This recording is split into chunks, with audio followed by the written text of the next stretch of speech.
Buenos días, muchas gracias por su asistencia y también, pues doy las gracias al recinto, a las autoridades del recinto por prestarnos este bello lugar.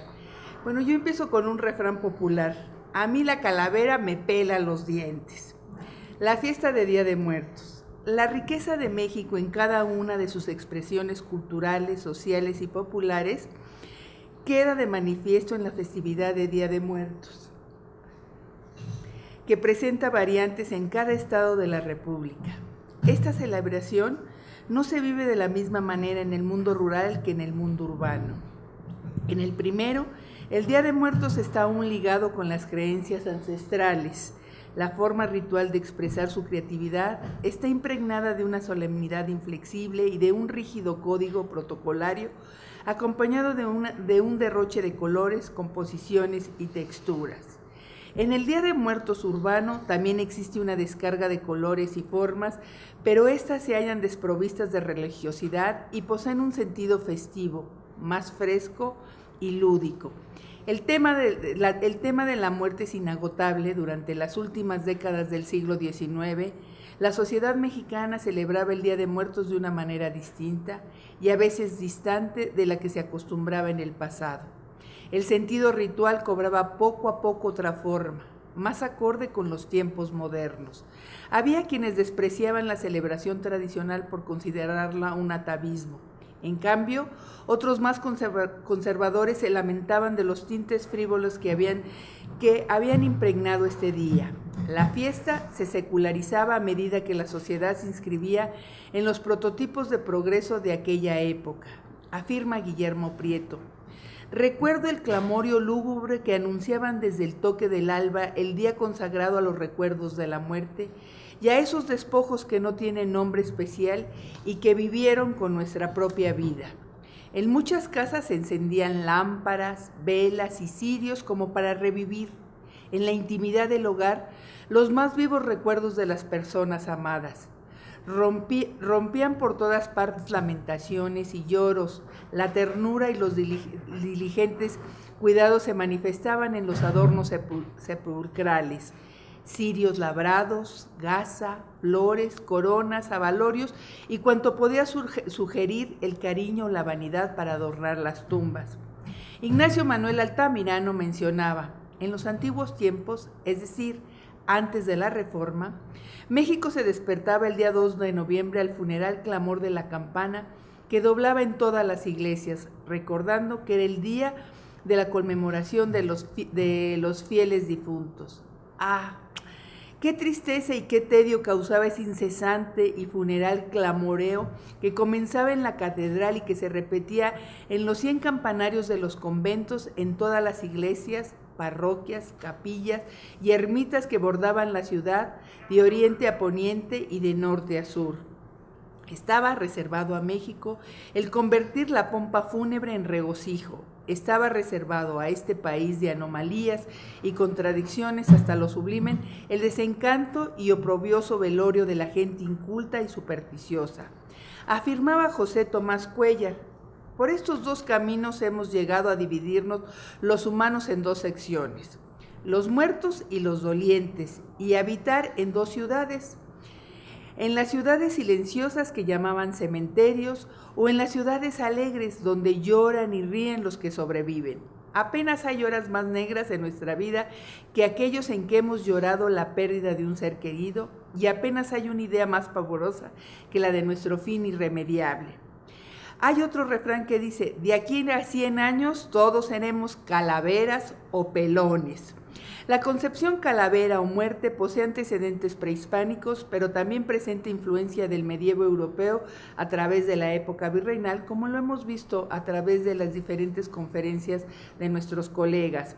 Ambos elementos fusionados han trascendido hasta el México contemporáneo por medio de tradiciones que poseen un carácter eminentemente popular. Una de ellas es el culto a los muertos que se llevó a cabo el 2 de noviembre y que en ciertos lugares de provincia se manifiestan con gran tradición y arraigo.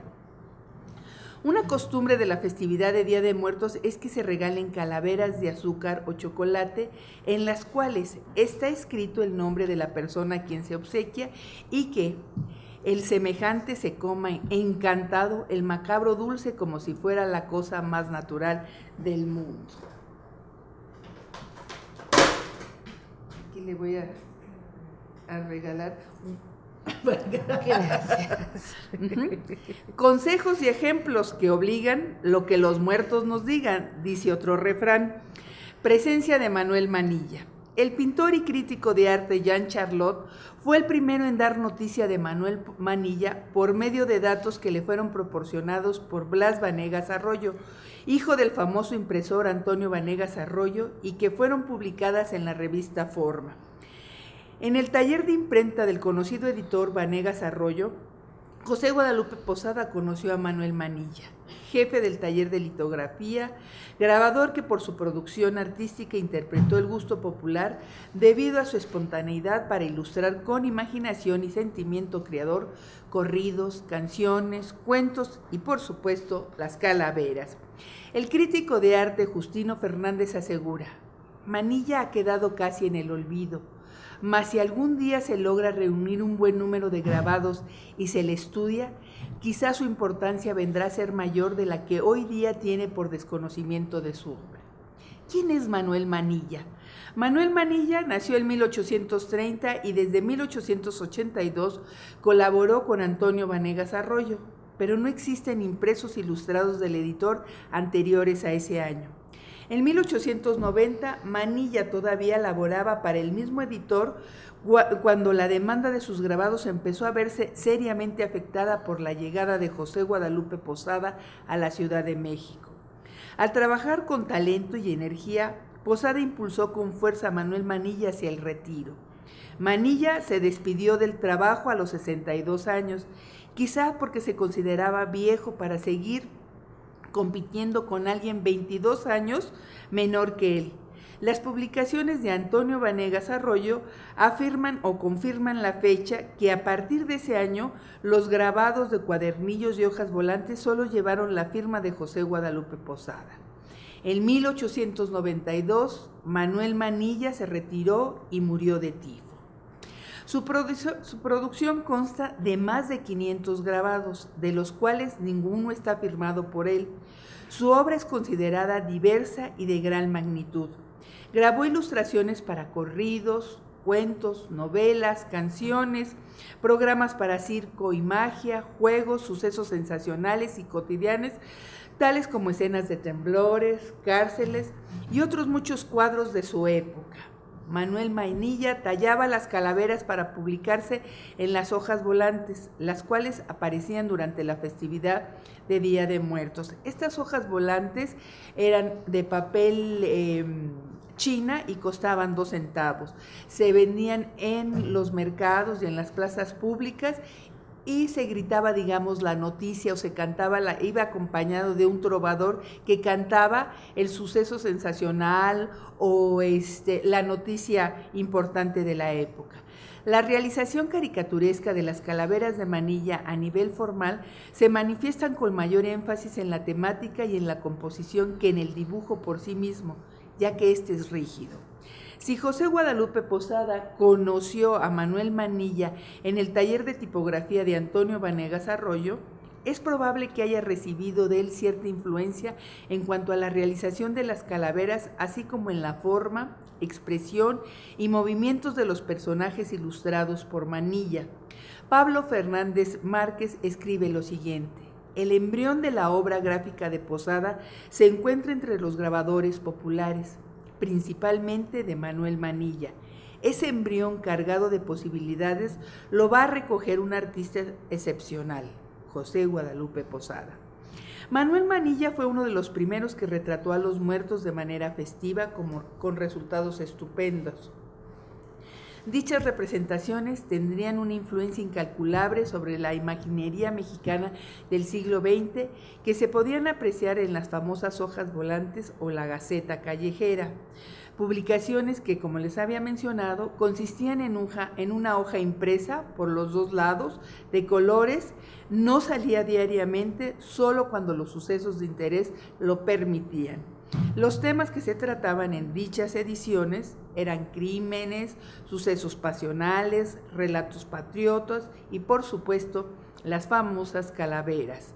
Todo aquello que más impresionara e impactara a la gente sencilla del pueblo, aunque también se incluyeron adivinanzas y recetas de cocina, así como también refranes populares. Manilla grababa motivos de cráneos y huesos para la prensa y también para carteles, así que para fines de octubre y principios de noviembre, su taller contaba con un acervo considerablemente de pequeños clichés de calaveras para cubrir la demanda de distintas imprentas y periódicos de la época. Ejemplo de ello, él va a ilustrar periódicos como La Patria Ilustrada, El Hijo del Aguizote, El Fandango, La Casera, Gil Blas. De la información de la información de estos periódicos que les acabo de mencionar, se desprende que Manuel Manilla trabajó para los diarios importantes de la Ciudad de México, y uno de los periódicos importantes era un periódico familiar denominado, como se los mencioné, La Casera. Es así que el grabador utilizó a la muerte como un personaje en sus grabados, en donde la representaba por medio de esqueletos o simplemente por la calavera, labor que definió con el título genérico de Calaveras. Esto le sirvió para exponerla en forma franca y abierta. Con ello, dio soplo de vida a los inanimados esqueletos de los panteones y los convirtió en seres que actuaban en el mundo de los vivos, que se atrevían a mostrar la miseria, las injusticias y en ocasiones con sátiras dolorosas y en otras ocasiones con el buen humor.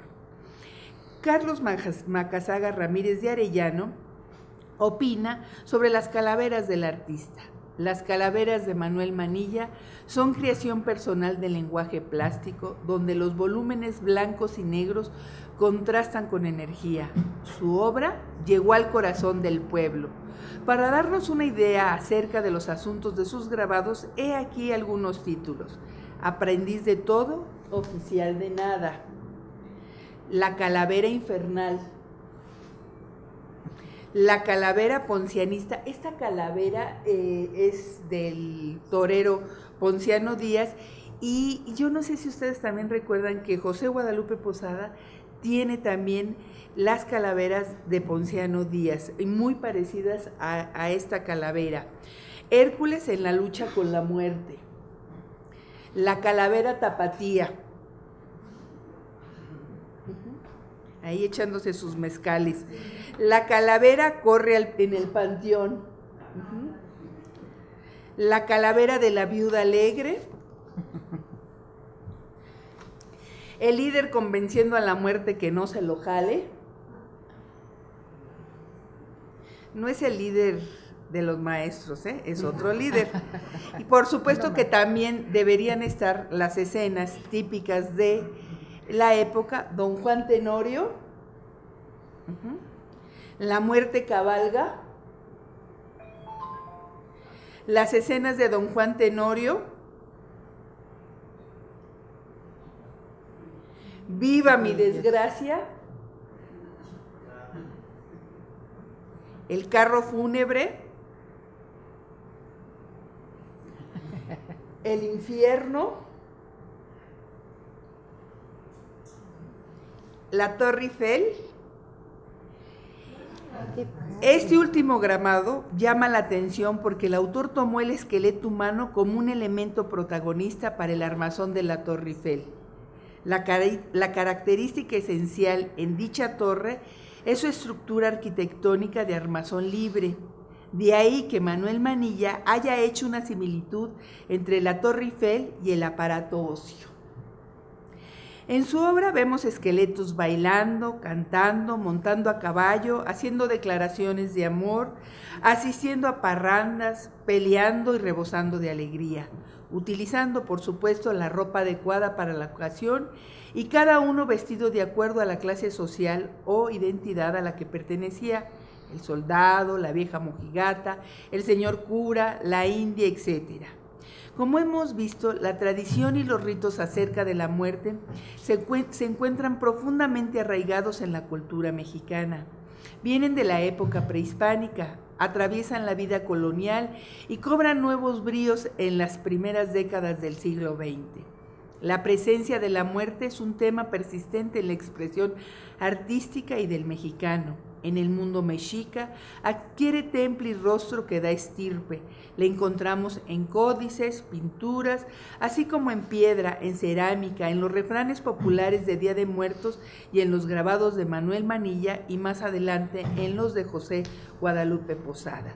Una de las cosas importantes de la obra de Manuel Manilla es que generalmente casi todas sus hojas volantes referente al tema de la muerte tiene una serie de refranes. Desgraciadamente en el texto es muy pequeñito y no se alcanza a ver, pero entre los refranes que saqué, que seguramente, bueno, pues son conocidos de todos ustedes, son los siguientes: al vivo todo le falta y al muerto todo le sobra.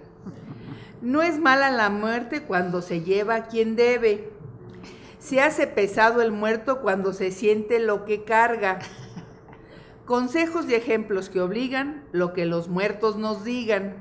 Cuando el tecolote canta, el indio muere. No es cierto, pero sucede.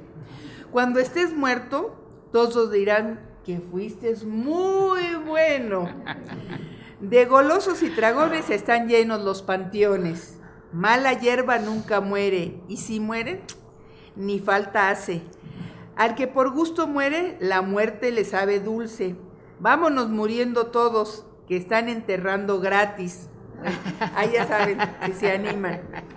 Ya para terminar, es imposible entender la estética mexicana sin la obra sustanciosa y distintiva de Manuel Manilla, quien junto con otros grabadores como Vicente Gaona Picchetta y José Guadalupe Posada son estos tres grandes grabadores mexicanos del siglo XIX. Sus esqueletos ejercen una especial fascinación a quien los contempla, pues al aproximarse a la muerte desde una perspectiva alejada de la religión, nos ofrecen una visión resignada e irónica. El grabador explora las posibles fuentes de las que se abrevan estas calaveras, en las que muerte y vida se expresan en un lenguaje popular.